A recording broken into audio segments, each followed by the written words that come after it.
How to download Google Pay. If you are looking to simplify your payments and transactions, Google Pay is a great tool to have. Let's walk through the steps to download it together. First things first, open your Play Store if you are using Android, and if you are using iPhone, simply go to the App Store. Let me open my Play Store.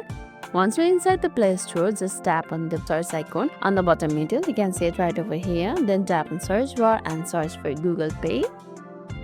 And you can see my Google Pay right on the results. Let's tap on it.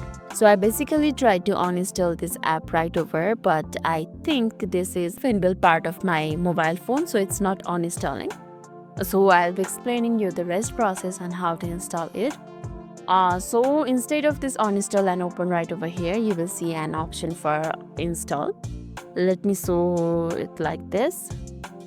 For example, this is my Google Pay, and here you can see install button. Just like this install button right over here, you will see it right on the place of uninstall and open. Simply tap on it. That will start downloading your app for you. After the download is complete, you will see an option to open on the app directly. You can see open right over here. Just find it and open it. And if you are planning to use it later, what you can do is simply go to the home screen and find it out, or if you can't find it over there, simply go to the app drawer and search for the app. So that was the process on how you can install a Google Pay on your phone, through ways you can make transaction with it. Lastly, if this video made your day a little bit easier, don't forget to like and subscribe for more amazing tips. Thanks for watching and see you in the next video.